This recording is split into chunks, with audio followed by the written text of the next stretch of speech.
Commander James Mackenzie looks at the instrument panel in front of him. The ammo counter reads 2. Just 2 bullets. 650 caliber machine guns and only 2 rounds remaining.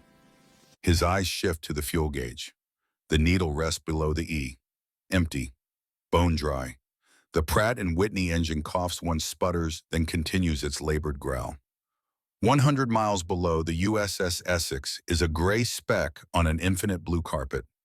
Behind him, scattered across the Philippine sky, 9 Japanese aircraft are tumbling toward the ocean in flames. Black smoke trails mark their descent like funeral ribbons against the afternoon sun. The math is simple. The math is impossible. 2 bullets, 1 gallon of fuel, 120 miles to home, and James Mackenzie is still alive. His hands rest on the control stick. Steady, no tremor. 34 years old, and every single one of those years shows in the deep lines around his eyes, in the gray already threading through his dark hair. Fighter pilots are supposed to be young. 22, 23 faces, still smooth reflexes, still lightning fast. But Mackenzie is old, ancient by fighter pilot standards. And today, that age saved his life. The radio crackles, static. Then a voice from the Essex, distant and distorted. Consumer 1, say fuel state. Mackenzie keys the mic. His voice is calm, flat, dry. I repeat, dry. Silence on the other end, then quieter now than almost a prayer. Copy Consumer 1. Deck is clear. Pray you make it. Mackenzie looks at the photograph taped to his instrument panel. A woman with kind eyes and dark hair pulled back. Half Chinese, half American, holding a small boy.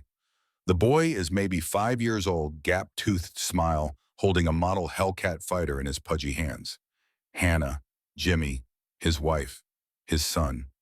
I'm coming home, Mackenzie whispers to the photograph. I promised. And the screen goes black. The date rewinds. 6 hours earlier, October 24th, 1944. Naval War College, Newport, Rhode Island. Present day.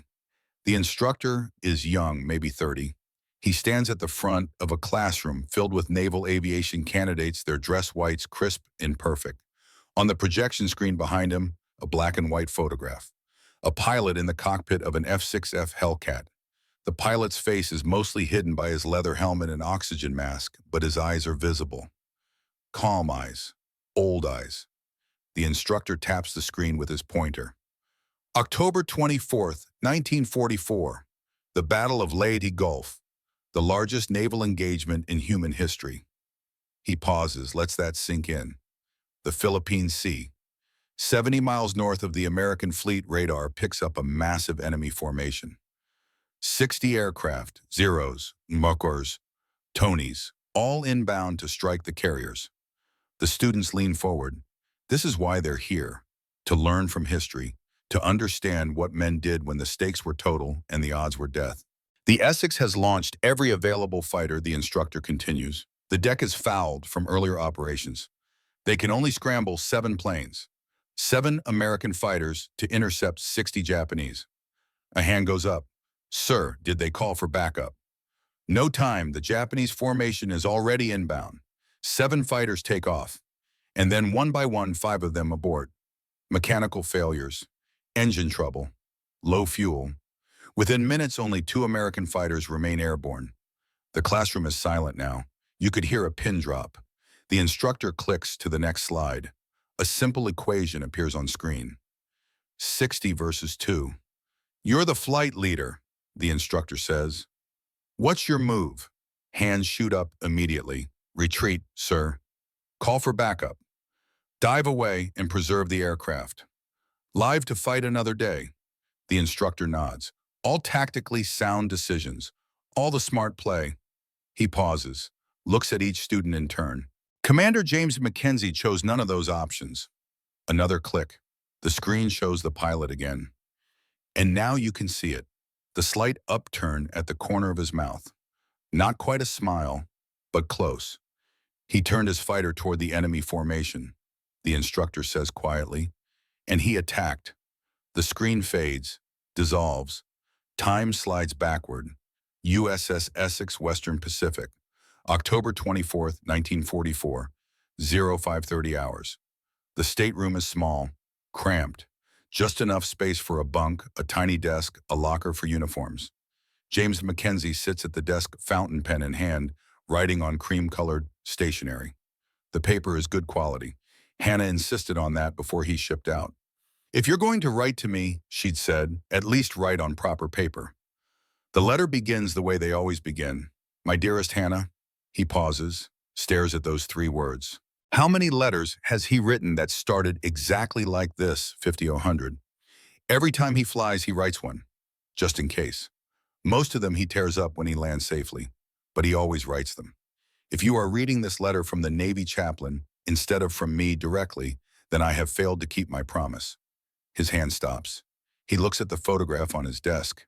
Hannah in the garden of their San Diego home, holding Jimmy. The boy is laughing, reaching for the camera. Mackenzie can almost hear that laugh, high and bright and filled with joy. Tell Jimmy that his father loved him more than anything in this world. Tell him that every mission I flew, every sortie, every engagement I flew thinking of coming home to him. To you, tell him.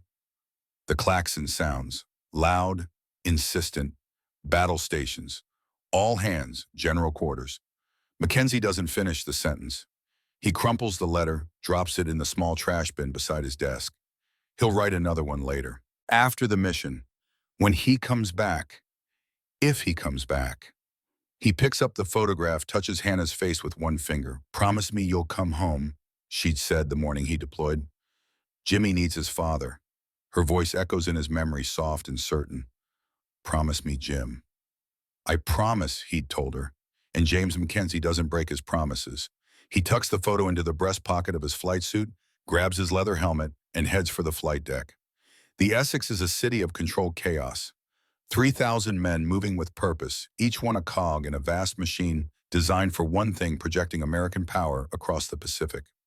Mackenzie climbs the ladder to the flight deck, and the noise hits him like a physical force. Engines roaring, propellers spinning, deck crews shouting orders over the thunder. The sky is just beginning to lighten.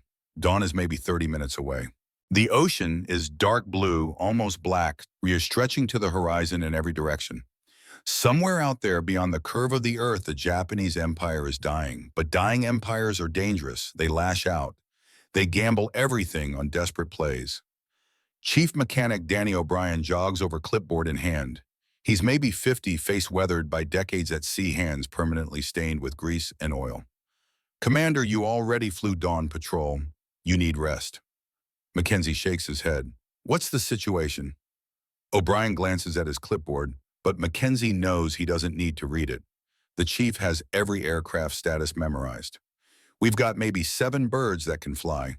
Everything else is down for maintenance or refueling. And sir, with respect, you landed 30 minutes ago with bullet holes in your fuselage. You're spent." "Can I fly or can I?" O'Brien sighs. Knows better than to argue with Mackenzie when he gets that tone. "Mincy 3 is ready, but she's only got partial fuel load. We didn't have time to top her off." "How much?" "Maybe 3/4. Enough for patrol, not enough for extended engagement." Mackenzie nods. "It'll do." "Sir, skip this one. Let the younger guys handle it." Mackenzie almost smiles at that. The younger guys. Kids, really. Most of them barely old enough to drink legally. Good pilots, sure. Aggressive, fearless, fast. But not disciplined, not patient, not old enough to know that sometimes the best move is to wait, to watch, to let the enemy make the mistake first. "I'll be fine, Chief." O'Brien shakes his head but steps aside. "Your bird's number 17. Hannah's Hope. I had the boys paint the name last week like you asked." Mackenzie looks across the deck. There she is, an F-6F Hellcat dark blue paint white star insignia on the fuselage. And below the cockpit in elegant script, Hannah's Hope. The Hellcat is not a beautiful airplane. It's blunt, heavy utilitarian. The pilots call it the aluminum tank. It was built for one purpose, to kill the Japanese Zero. And it does that job with brutal efficiency. 2,000 horsepower Pratt and Whitney radial engine. 650 caliber machine guns in the wings. Armor plating around the cockpit. And ammunition, lots of ammunition. 2,400 rounds, almost double what some fighters carry. Mackenzie climbs into the cockpit, settles into the seat. The leather is worn smooth, molded to his body from hundreds of flights. He straps in, 5-point harness. Tight. Checks the instruments. Oil pressure good. Hydraulics good. Guns armed. He pulls Hannah's photograph from his pocket, tapes it to the instrument panel where he can see it, touches it once gently. The radio crackles to life. All fighters, this is Essex Actual. We have bogey inbound. Raid 1, 70 miles north. Multiple contacts. Estimated 60 aircraft. I say again, 60 aircraft. 60 planes. Mackenzie's hand pauses on the throttle. 60. The voice continues. All available fighters scramble immediately. This is not a drill. Around him, engines fire up. One by one, the Hellcats roar to life. Deck crews scramble, pulling wheel chocks, signaling pilots. The catapult officer raises his flag. Mackenzie runs through the pre-flight checklist one more time. Everything green. Everything ready. He looks at Hannah's photo again. I'm coming back, he says to her. To Jimmy, to himself. The flag drops. The catapult fires. And Hannah's hope rockets down the flight deck, gaining speed, and then she's airborne, climbing into the pearl gray dawn. 7 fighters form up in loose formation, climbing through 5,000 feet. Mackenzie takes the lead. He's CAG, Commander Air Group 15. His job is to coordinate, to manage the battle, not to fight it himself. But today there's no time for management. Today is about survival. The radio fills with chatter, nervous voices. Young voices. Consumer lead, this is Consumer 5. I've got oil pressure fluctuating. Roger 5, maintain formation. Then another voice. Lead, this is 3. Engine temp is climbing into the red. Mackenzie grits his teeth. Not now, not today. 3, can you continue? A pause, then reluctantly. Negative lead, I'm aborting. 1 down, then another. Lead Consumer 4. My fuel gauge is showing half empty. I don't have enough for combat and return. Abort 4, return to base. 2 down. Within 5 minutes, 5 of the 7 fighters have turned back. Engine failures, fuel issues, hydraulic problems, the kind of mechanical gremlins that plague carrier operations. Any other day, it would be acceptable losses. Today, it's catastrophic. Mackenzie keys his radio. Consumer 2, you still with me? A voice responds, young, Brooklyn accent, thick as concrete. Still here, CAG, right on your 6. Ensign Tommy Rivera, 22 years old, son of a longshoreman. Grew up in Red Hook, Brooklyn, working the docks with his old man before the war. Only 8 combat missions under his belt. Barely qualified, but loyal. And right now, loyalty matters more than experience. You scared, Ensign? Mackenzie asks. A pause, then honest. Terrified, sir. Good. Fear keeps you sharp. Stay on my wing. Do exactly what I do. Yes, sir. Mackenzie climbs higher. 12,000 feet, 15,000, 18,000. The air gets thinner, colder. The Hellcat shudders in the prop wash, but holds steady. Below them, the Pacific stretches endlessly. Above them, the sky lightens from gray to pale blue. And then they see it. The Japanese formation appears on the horizon like a dark stain against the sky. Massive.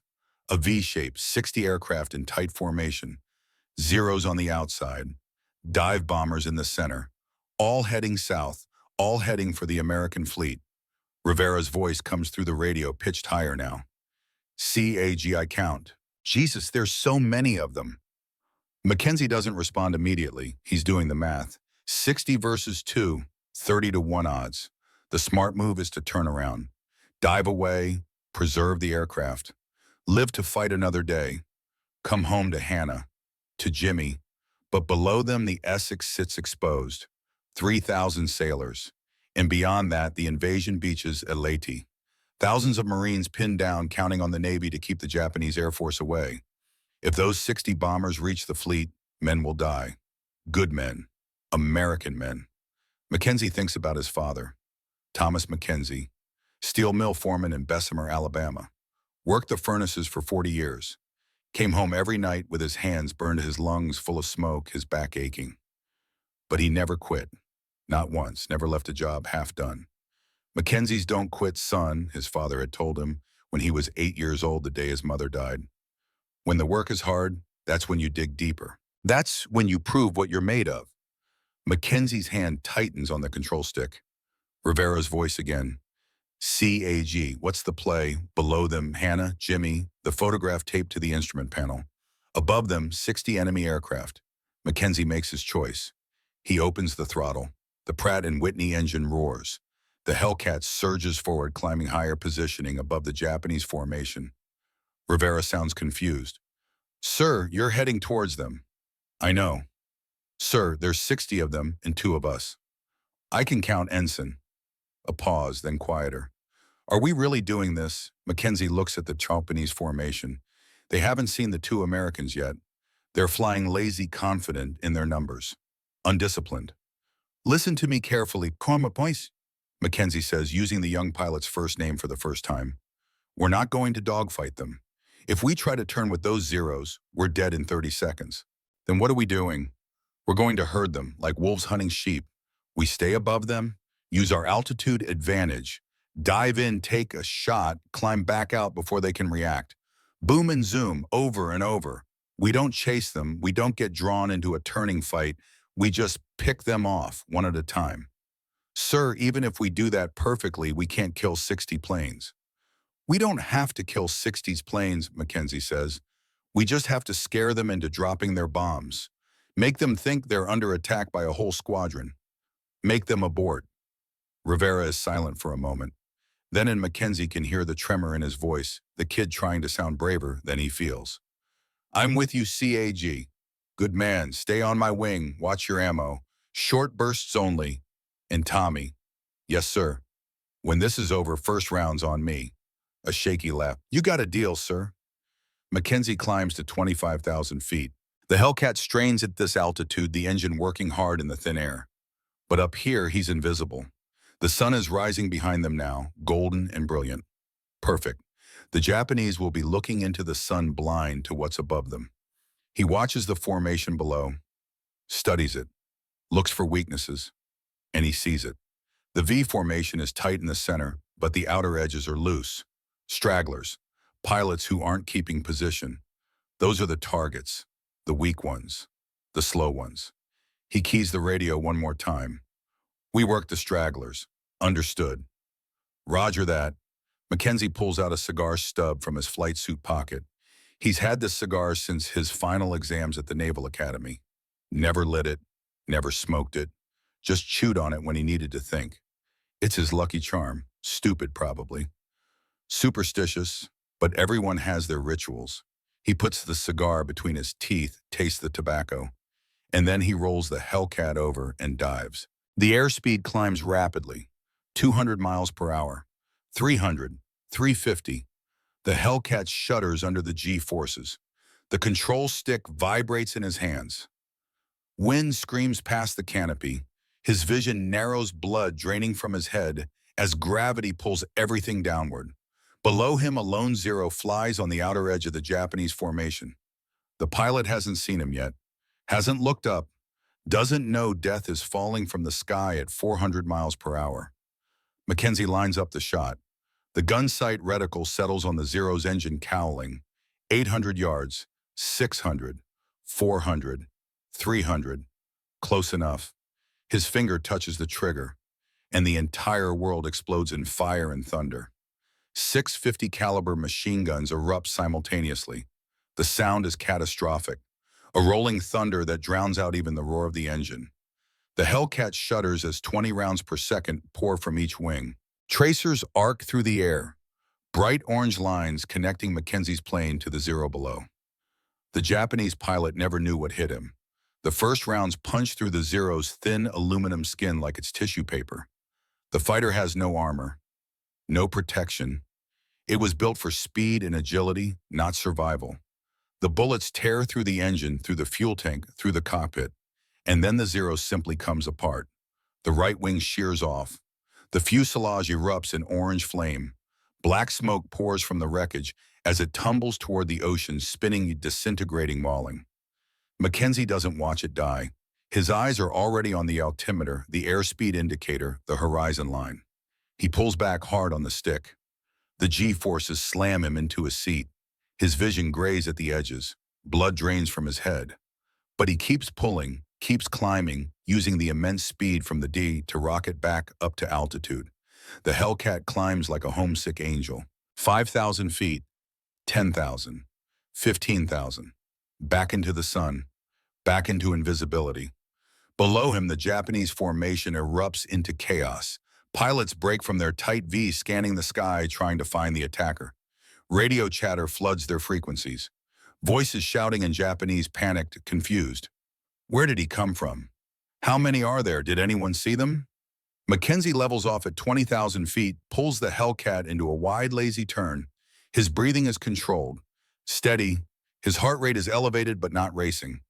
This is what separates the old pilots from the young ones. The young ones get excited. Their adrenaline spikes. They make mistakes. The old ones stay calm. They treat combat like a math problem. Calculate, execute, repeat. 1 down, 59 to go. Rivera's voice crackles through the radio. Holy hell, CAG, you got him. Stay focused, Tommy. We're just getting started. Mackenzie watches the Japanese formation below. Several Zeros have peeled off from the main group, climbing, searching for the American fighters. But they're climbing slowly, cautiously. They don't know where to look. They're staring into the rising sun blind. Perfect. Mackenzie waits. Patience. Let them waste fuel. Let them climb into his killing zone. Let them make the mistake. A Zero pulls its nose up, engine straining, trying to reach the altitude where it thinks the Americans are hiding. The pilot is good, experienced. He's scanning the sky systematically, methodically, but he's looking in the wrong direction. Mackenzie rolls inverted, pulls the stick back, and dives again. The second attack is a carbon copy of the first. Streaming descent, 400 miles per hour. The Zero grows larger in his gun sight, 800 yards, 600, 400. Trigger squeeze. The 50 caliber rounds walk up the Zero's fuselage like a deadly zipper. Cockpit, engine, fuel tank. The explosion is massive this time. The entire aircraft disintegrates in a fireball. Pieces of burning metal spin through the air, trailing smoke. Mackenzie climbs again. Back to altitude. Back to safety. 2 down. And now the Japanese formation is truly panicking. 120 miles south on the flight deck of the USS Essex, Chief Mechanic Danny O'Brien stands with a group of deck crew listening to the radio chatter. The speaker crackles with static and voices. Mackenzie's voice calm and professional. Rivera's voice younger, tighter. And between their transmissions, the sounds of combat, the rattle of machine guns, the roar of engines, the brief, sharp explosions when a plane dies. O'Brien holds a pair of binoculars, but he's not looking through them. He's just holding them, knuckles white, listening, counting. A young sailor next to him, maybe 19, asks quietly, "Chief, how many planes did the commander say were up there?" 60. "And how many of our birds are engaging?" O'Brien doesn't answer immediately. He listens to the radio, hears Mackenzie call out a target, hears the guns fire, hears Rivera confirm the kill. 2, O'Brien says finally. "Just 2. The young sailor's eyes go wide. 2 against 60. You heard me. That's suicide. O'Brien finally raises the binoculars, scans the horizon, even though he knows he can't see anything from this distance. That's Commander Mackenzie. And if I know him, he's not planning on dying today. In the Combat Information Center, deep in the Essex's hull, Lieutenant Sarah Walsh sits at a desk with a pad of paper and a pencil. She's the intelligence officer on duty. Her job is to record radio transmissions during combat operations, make notes, track enemy movements, count kills. She's been doing this job for 18 months. She's heard a lot of combat chatter, listened to a lot of pilots under fire. Most of them sound scared, some sound excited. A few sound resigned, accepting their death. Mackenzie sounds like he's filing a report. Consumer 2. I have visual on 3 bogies at Angels 12, bearing 270. I'm engaging. Walsh writes it down. 3 bogies, bearing 270. She glances at the clock on the bulkhead. 0942, less than 10 minutes since Mackenzie made contact. The radio erupts with the sound of gunfire. 6 guns, short burst, maybe 2 seconds. Then silence. Mackenzie's voice. Splash 1. Walsh makes a mark on her paper. 3rd kill. She counts the timestamps. 3 kills in 9 minutes. The phone on her desk rings. She picks it up. See, Ike Walsh. Lieutenant, this is the Admiral. I want continuous updates on Commander Mackenzie's engagement. Every detail. Walsh straightens in her chair, even though the Admiral can't see her. Yes, sir. Commander Mackenzie has splashed 3 enemy aircraft. No damage to our fighters. Enemy formation appears to be breaking up. 3 kills. The Admiral's voice carries surprise. In how long? 9 minutes, sir. Silence on the other end, then quieter. Keep me informed, Lieutenant. Yes, sir. Walsh hangs up, returns to her notepad. The radio crackles again. High above the Pacific, Rivera pulls his Hellcat into position behind a Japanese Oscar fighter. The Oscar is heavier than a Zero, more durable, but still no match for the Hellcat in a diving attack. Rivera's hands are sweating inside his gloves. His heart is hammering so hard he can feel it in his throat. But he does exactly what Mackenzie taught him. Stay calm, line up the shot, short burst, don't waste ammo. The Oscar fills his gun sight. He squeezes the trigger. The Hellcat bucks as the guns fire. Tracers stream out. The Oscar's left wing erupts in flame. The Japanese pilot tries to roll away, but it's too late. The wing folds, snaps off. The Oscar enters a flat spin, plummeting. Splash 1, Rivera reports, trying to keep his voice steady. I got 1 CAG. Good shooting, Tommy. Climb back to altitude. Don't hang around down there. Rivera pulls back on the stick, climbs hard. As he ascends, he sees Mackenzie already diving on another target. The man is a machine. Methodical, precise. No wasted movement. No panic. Just pure execution. 4 kills now, and the Japanese bombers are starting to react. The Val dive bombers in the center of the formation are the primary targets. They're what the whole mission is about. Each one carries a 500-pound bomb meant for an American carrier. If those bombs reach the fleet, ships will burn, men will die. But the Val pilots are looking at the chaos around them, watching their Zero escorts getting picked off one by an enemy they can't see, can't fight. And they're making a decision. The first Val jettisons its bomb. The heavy ordnance tumbles away, splashing harmlessly into the ocean below. Then another. Then another. Within 30 seconds, a dozen Vals have dropped their payloads, trading the weight for speed for a chance to escape. Mackenzie sees it happening, keys his radio. Tommy, the bombers are dumping their loads. Mission accomplished. Fleet is safe. Rivera's voice comes back confused. So we're done. We head home. Mackenzie doesn't answer immediately. He's watching the Japanese formation. 50 planes left, maybe more. And yes, the bombers have aborted. The immediate threat is over. The smart move is to disengage. Return to the Essex, rearm, refuel, live to fight another day. But those fighters will fly again tomorrow. They'll attack another American ship, kill more sailors, more Marines. The war doesn't end just because one mission is complete. The war ends when the enemy can't fight anymore. Mackenzie checks his fuel gauge. Still 3/4. Checks his ammo counter. 1,800 rounds remaining. He's barely touched his ammunition. And the Japanese are running, scattered, disorganized, vulnerable.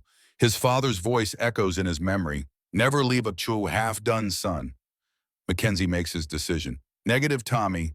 We're not done. Those fighters will be back tomorrow. We end this today.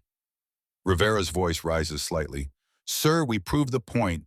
We saved the fleet. We can go home. Those pilots will bomb another ship tomorrow. Kill more Americans. We have the ammo. We have the fuel. We finished the job. A long pause. Then Rivera, quieter now. My old man always said you don't leave your partner. Wherever you go, I go. Good man, let's hunt. Lieutenant Takeshi Yamada pulls his Zero into a hard right turn, scanning the sky. He's 26 years old, a veteran of Pearl Harbor, the Battle of Midway, the Solomon Islands campaign. He's seen combat dozens of times, shot down 4 American planes over the course of the war. He's good, one of the best pilots in the Imperial Navy. And today he's the squadron leader of this 60-plane formation, or what's left of it. Yamada's radio is chaos, pilots screaming, calling for help, reporting kills. The Americans are everywhere. That's what his pilots are saying. Multiple contacts, high altitude, diving attacks. We can't see them. We can't catch them. But Yamada knows something his pilots don't. He's been counting the voices on the American radio frequency, and he's only heard two distinct voices. Two pilots, two. His training, his propaganda, everything he's been taught says this is impossible. Americans are soft, undisciplined. They rely on numbers and industrial might not skill. They don't have the warrior spirit. The Bushido, they'll run when the odds turn against them. But these two Americans aren't running. They're hunting. Yamada keys his radio, switching to the squadron frequency. All aircraft, this is leader. Reform on me, tight formation. Stay together. They're using altitude advantage. If we stay grouped, they can't pick us off. But his pilots are too scattered, too panicked. Some are already fleeing north back toward Luzon in safety. Others are climbing, searching for an enemy they can't find. The formation is destroyed. The mission is aborted. The bombers have jettisoned their payloads. It's a complete failure. And Yamada feels something he hasn't felt in a long time. Shame. He survived Midway, watched American dive bombers destroy 4 Japanese carriers in 5 minutes, watched the cream of the Imperial Navy's air arm die in fire and smoke. He swore after Midway that he would never underestimate the Americans again. But today he underestimated them. 60 planes, and 2 Americans are tearing them apart. Yamada sees a dark shape diving from above. American fighter, F-6F Hellcat, the same type that destroyed him at Midway. He pulls hard on the stick, trying to turn into the attack. But the Hellcat isn't chasing him. It's diving on one of his wingmen. Guns flash. Tracers pour. The wingman Zero explodes. Yamada tries to climb after the Hellcat, but it's already gone. Climbing back to altitude on pure speed and power, the Zero can't follow, can't catch it. The climb rate is too slow. The Hellcat disappears into the sun. For the first time, Yamada understands what's happening. This isn't a battle, it's an execution. And the Americans are the executioners. He keys his radio again. All aircraft, emergency speed. Return to base. Repeat, return to base. The survivors don't need to be told twice. Zeros and Oscars and Tonys break off, heading north at maximum speed, running. Some of them are damaged, trailing smoke. Others are untouched, but their pilots are broken. Flying straight and level, just trying to get home. Yamada looks back once, scans the sky for the Americans, and he sees them. 2 dark shapes high above, silhouetted against the morning sun. They're not following, not yet, just watching, circling like wolves above a wounded herd. Yamada wonders who they are. What kind of men fly like that? Without fear, without hesitation. He's been taught that Americans value their lives too much, that they'll retreat when faced with superior numbers, that they lack the courage for true sacrifice. But these two didn't retreat. They attacked, and they won. If he survives this day, Yamada decides he needs to know their names. Mackenzie watches the Japanese formations scatter and run. 50 planes are fleeing north at emergency speed. The mission is over. The bombers have aborted. The fighters are broken. The fleet is safe. Rivera's voice comes through the radio, excited now. Keg, they're running. We did it. We actually did it. Mackenzie doesn't respond. He's counting the planes below, counting his ammunition. 2,400 rounds loaded, maybe 1,800 remaining. Fuel gauge still showing over half. And the Japanese are running in a disorganized stream, spread out, vulnerable. He thinks about Jimmy, 5 years old, playing with his model airplanes in the backyard. When I grow up, I'm going to be a fighter pilot like you, Dad. The boy's voice so earnest, so full of admiration. What story will he tell Jimmy when he gets home? That he faced 60 planes and then stopped at 5 kills because it was the safe choice? Or will he tell him that when the enemy ran, he pursued? That when there was work left to do, he finished it? Mackenzie rolls the Hellcat over, pushes the stick forward, and dives toward the fleeing Japanese fighters. Saig, what are you doing? Rivera sounds confused. They're retreating. And they'll attack again tomorrow, Mackenzie says. We have ammunition. We have fuel. We're not done. Sir, we're already 100 miles from the Essex. If we go deeper, if something happens, then stay here, Tommy. I won't order you to follow, but I'm going hunting. Silence on the radio. Mackenzie doesn't blame the kid if he turns back. This is beyond the mission parameters, beyond what's tactically sound. This is personal now. This is about finishing what he started. Then Rivera's voice quiet but certain. My old man's a longshoreman, works the Brooklyn docks. He taught me you never leave a tow half done, and you never leave your partner. Mackenzie almost smiles. First round's still on me, Tommy. I'm going to hold you to that, sir. The two Hellcats dive together, accelerating, pursuing the scattered Japanese formation toward Luzon. Mackenzie lines up on a straggling zero. The Japanese pilot is flying straight and level, just trying to get home. Doesn't know death is behind him. Doesn't see the Hellcat closing the distance. Doesn't know anything until the bullets arrive. Mackenzie fires, short burst. 2 seconds. The Zero's engine explodes. The plane noses over trailing fire. 6 kills. Rivera takes an Oscar on the right side of the formation. Fires. The Oscar's fuel tank ruptures. Orange flame. Black smoke. Spinning descent. 7 total. The chase continues for another 5 minutes. Mackenzie is conserving ammunition now. Every burst is calculated. Every shot is precise.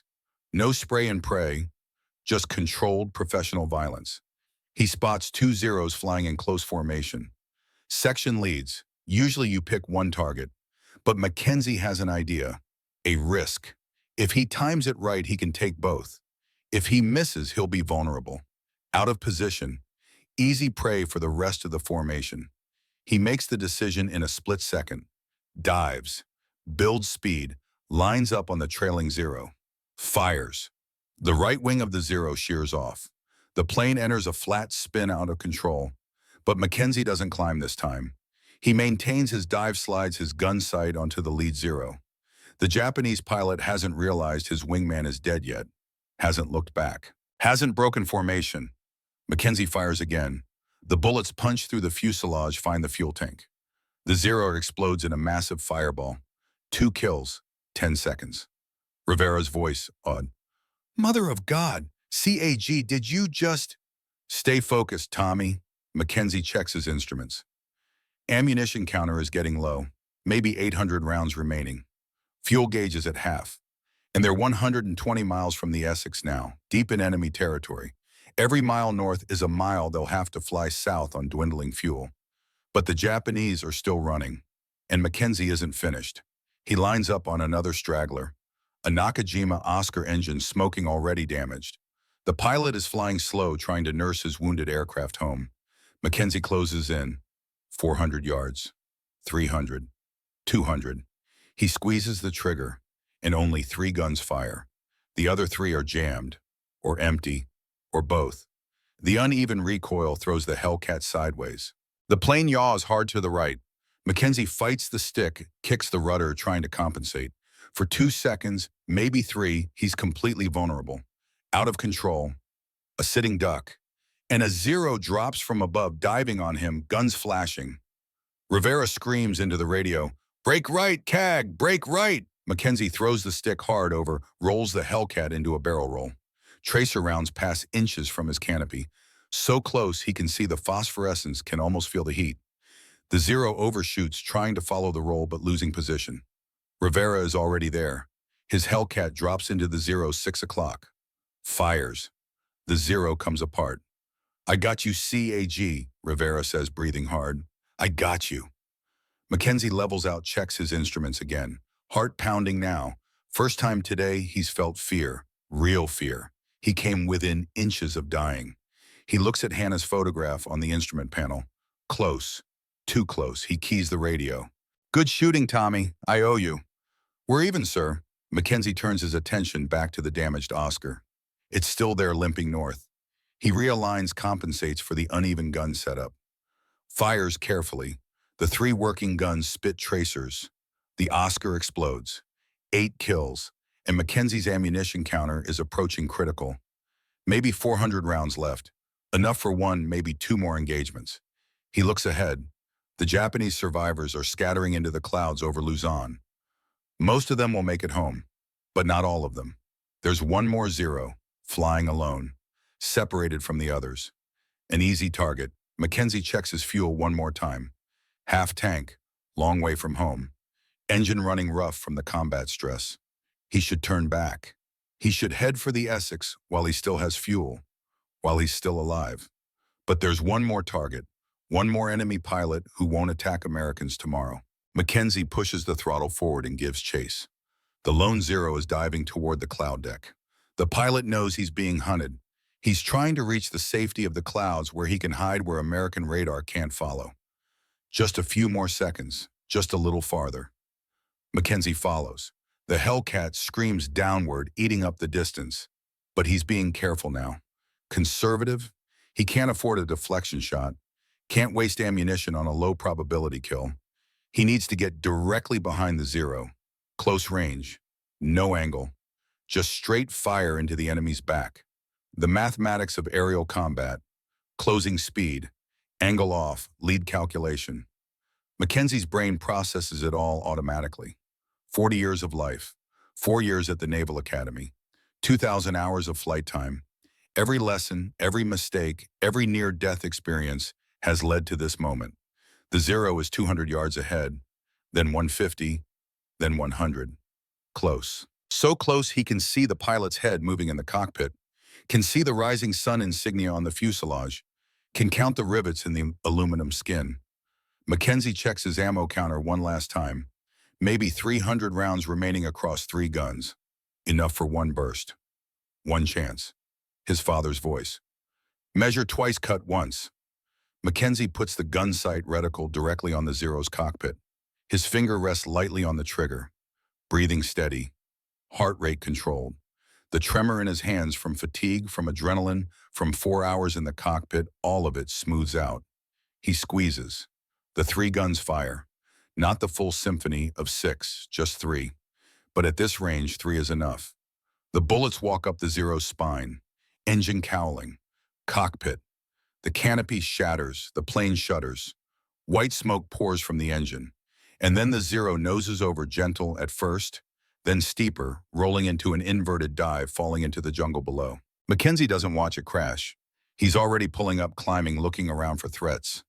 But the sky is empty now. Silent. The Japanese formation is gone. Scattered, fled, destroyed. 9 confirmed kills. The number doesn't register immediately. 9 planes in 90 minutes of combat. It's a record. The highest single sortie kill count by any American naval aviator in the war. But Mackenzie doesn't know that yet. All he knows is the silence, the sudden, complete absence of enemy aircraft. Rivera's voice breaks the quiet. CAGI count 9. You got 9. Mackenzie checks his instruments. Ammunition counter shows maybe 100 rounds left, enough for perhaps 5 seconds of firing. Fuel gauge shows 1/4 tank, and they're 130 miles from the USS Essex, deep over Luzon, enemy territory. The adrenaline starts to fade, and reality comes crashing in. Tommy, what's your fuel state? A pause. Then Rivera's voice tighter now. 1/4 tank CAG, maybe less. Mackenzie does the math. 1/4 tank, 130 miles. The Hellcat burns approximately 70 gallons per hour at cruise. They have maybe 20 gallons remaining. At cruise speed, that's maybe 17 minutes of flight time. They need at least 40 minutes to reach the Essex. The math doesn't work. The math says they're dead. We need to lean the mixture, Mackenzie says. Drop your RPMs to bare minimum. We're going to glide more than fly. CCAG, even at minimum consumption, we don't have enough fuel. I know, but we try anyway. Set course 180, due south. And Tommy? Sir, stay close. If one of us goes down, the other reports the position. Roger that. The 2 Hellcats turn south, away from Luzon, away from the enemy, toward home, toward the Essex, toward survival. But Mackenzie knows the odds. He's counted them, run the calculations, and the numbers are unforgiving. He pulls the cigar stub from his mouth. It's chewed down to almost nothing. Worthless. But he keeps it anyway. Tucks it back into his flight suit pocket. Some rituals you keep even when they don't help anymore. He looks at Hannah's photograph, her smile, Jimmy's gap-toothed grin. I'm trying, sweetheart, he whispers. I'm trying. On the USS Essex, the flight deck has become a vigil. Word has spread through the ship. 2 fighters engaged 60 enemy aircraft. Multiple kills confirmed. But the fighters are bingo fuel, critically low. Maybe not enough to make it home. Chief O'Brien stands at the edge of the deck, binoculars raised, scanning the northern horizon. The rest of the deck crew is with him. Ordnance men, plane handlers, catapult operators. Even some of the cooks have come up from below. Everyone waiting, watching. The radio speaker on the island superstructure crackles with Mackenzie's transmissions. His voice is calm, professional, but O'Brien can hear the tension underneath, the careful control. The man is running on fumes and willpower. The young sailor from earlier asks quietly, "Chief, what are their chances?" O'Brien doesn't lower the binoculars. Keeps scanning. Honestly, not good. They're over 100 miles out. Fuel for maybe 60 miles. The math doesn't add up. So they're going to ditch. Maybe, if the engines quit, they'll have to put down in the water. Hope we can get a rescue bird them before they drown, or the sharks get them. The sailor is quiet for a moment, then softer. The commander has a family, doesn't he? I heard someone say he's got a kid. O'Brien nods. Wife and son, San Diego. The boy's 5 years old. Jesus. O'Brien finally lowers the binoculars, looks at the young sailor. You want to know why Commander Mackenzie did what he did today? Why he went after 60 planes when any sane man would have run? The sailor nods. Because if he didn't, those 60 planes would have hit this ship, would have killed you, and me, and 3,000 other sailors. That's why he's out there. That's why he's about to run out of fuel over hostile water. Because he decided our lives were worth more than his. The sailor doesn't say anything, just looks back at the horizon. O'Brien raises the binoculars again. Come on, Pops, he mutters. Come on home. Deep in the ship, Lieutenant Walsh is still recording. Her notepad is filled with timestamps, kill confirmations, fuel reports. She's been on the phone with the Admiral 3 times in the last 20 minutes. Each time he asks the same question. Can they make it? Each time Walsh gives the same answer. Unknown, sir. The radio crackles. Mackenzie's voice. Essex, this is Consumer 1. Request final approach clearance and crash crew standing by. Walsh picks up the phone. Admiral, they're inbound, requesting emergency clearance.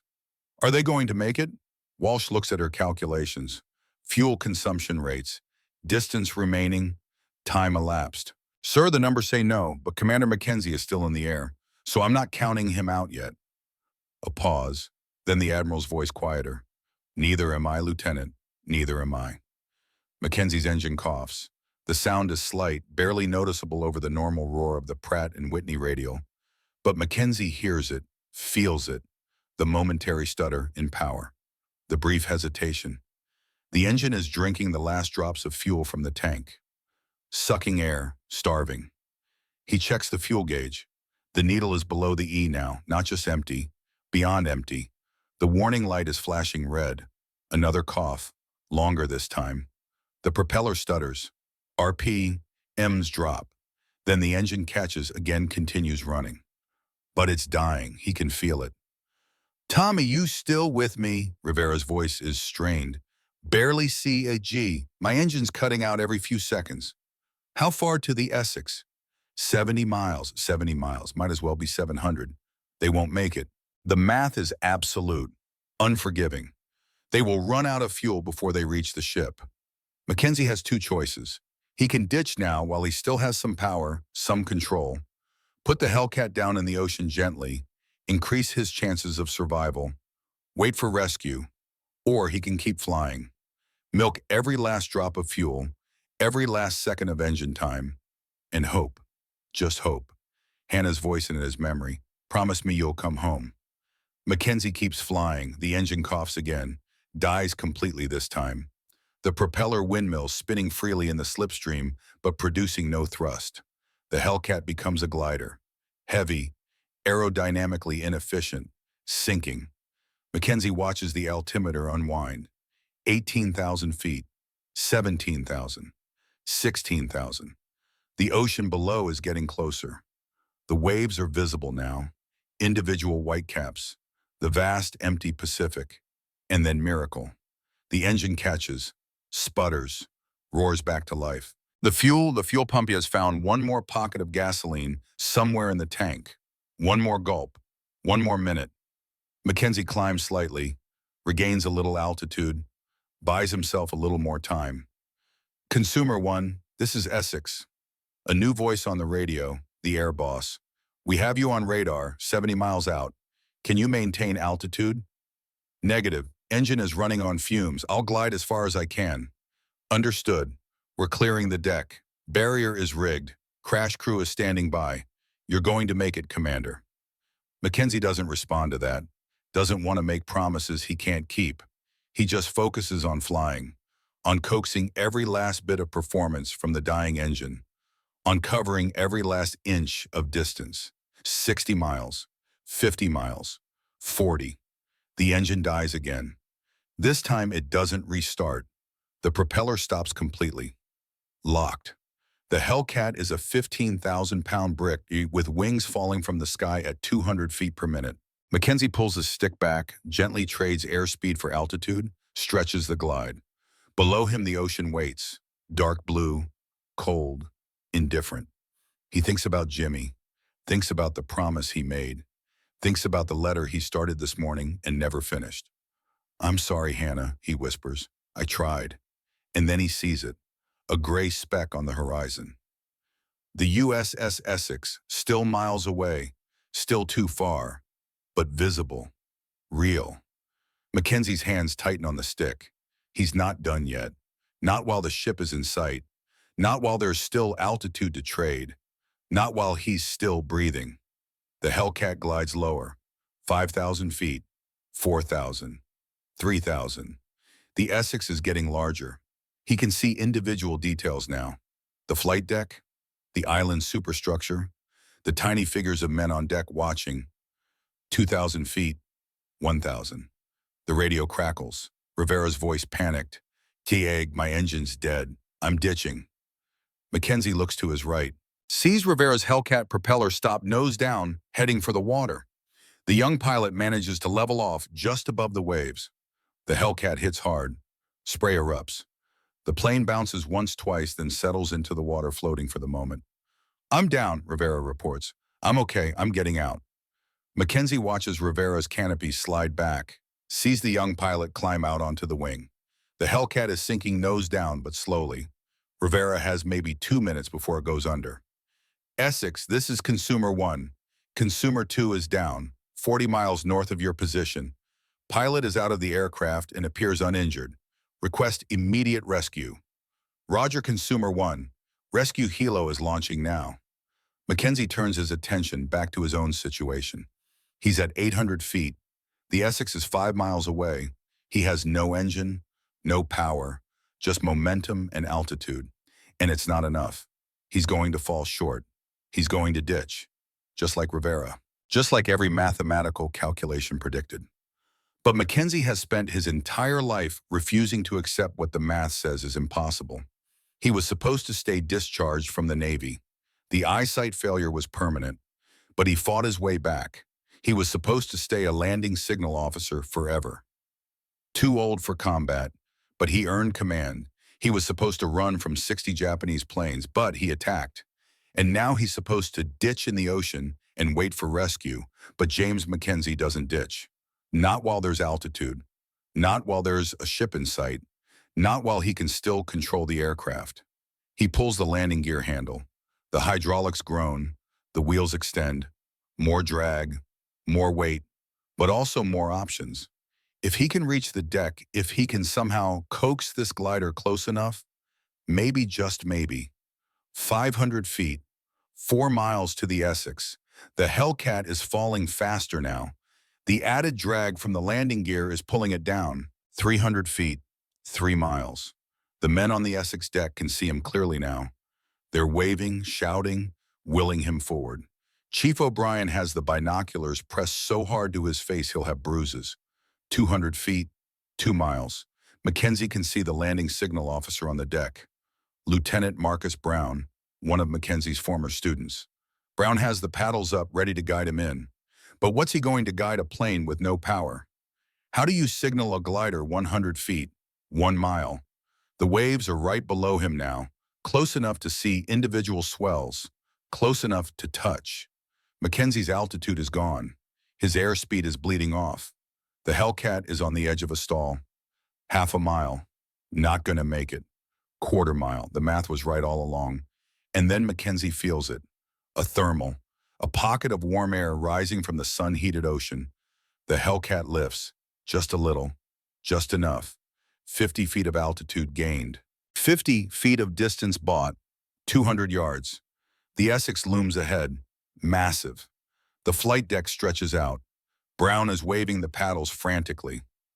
Cut altitude slower, slower. Come on, 100 yards. Mackenzie can see individual faces on deck now. Sailors, Marines, chiefs, officers, all watching, hoping. The Hellcat crosses the fantail of the ship. Low, too low, the tailhook almost dragging on the deck.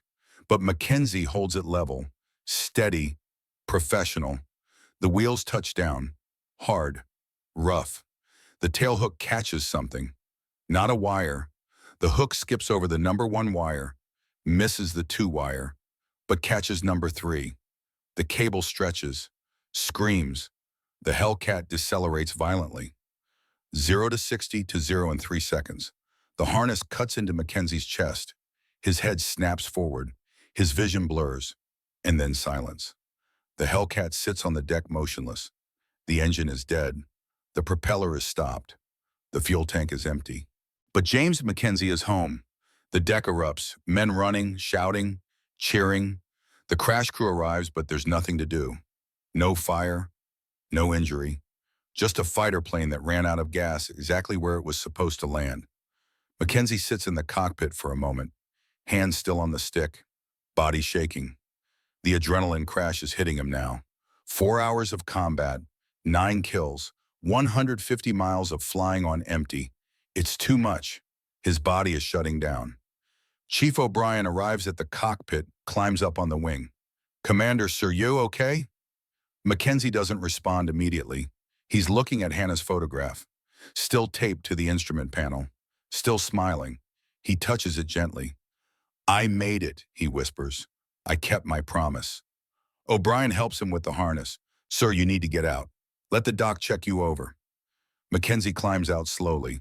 His legs don't want to work. His hands are cramping from gripping the stick for so long. O'Brien and another crew member help him down from the wing. As soon as Mackenzie's feet touch the deck, the ordnance crew descends on the Hellcat. They open the gun bays to inspect the weapons.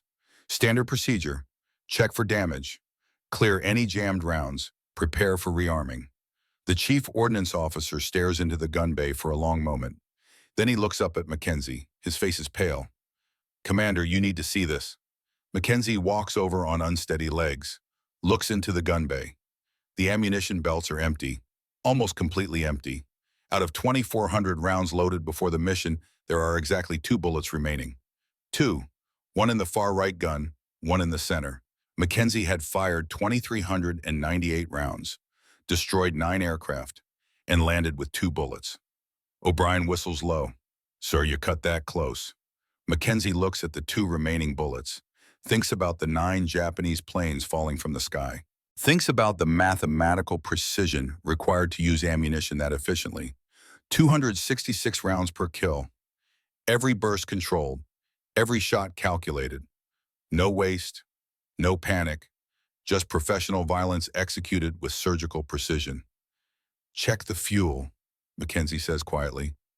The plane captain climbs up, checks the fuel tank with a dipstick. He pulls it out, looks at it, looks again, then climbs back down. "Sir, there's about 1 gallon remaining, maybe less." 1 gallon. At cruise consumption, that's maybe 3 minutes of flight time, maybe 4. Mackenzie had landed with less than 4 minutes of fuel remaining. The deck crew is silent. They're all doing the same math, all reaching the same conclusion. Mackenzie had used every resource available to him, every bullet, every drop of fuel, every second of time, and he'd brought himself home with nothing to spare. A young sailor breaks the silence. "Sir, is there any damage to the aircraft?" The plane captain and his crew walk around Hannah's Hope, checking the fuselage, the wings, the tail, looking for battle damage, bullet holes, shrapnel tears, anything. They find nothing, not a single bullet hole, not one. In 90 minutes of combat against 60 aircraft, James Mackenzie was never hit. Not once. O'Brien shakes his head in disbelief. Commander, I've been working flight decks for 20 years. I've seen a lot of planes come back from combat. I've never seen anything like this. Mackenzie just nods, too tired to respond, too exhausted to process what just happened. A Marine corporal approaches. Sir, the Admiral wants to see you in flag plot. Immediately. Mackenzie looks down at himself. Flight suit soaked with sweat, face covered in gun gas soot, hands shaking. I need a minute. Sir, the Admiral said immediately. O'Brien steps in. The commander will report when he's ready, Marine. He just flew a 4-hour combat mission. He's earned 5 minutes. The Marine looks uncertain but nods. Yes, Chief? Mackenzie walks slowly toward the island superstructure. His legs are steadier now. The shaking is subsiding. He can feel his body starting to recover. The adrenaline is fading, exhaustion is setting in, but also something else. Pride. Not in the kills, not in the numbers, but in the fact that he kept his promise. He touches the photograph in his pocket. Hannah, Jimmy. I'm coming home, he whispers again, and this time he believes it.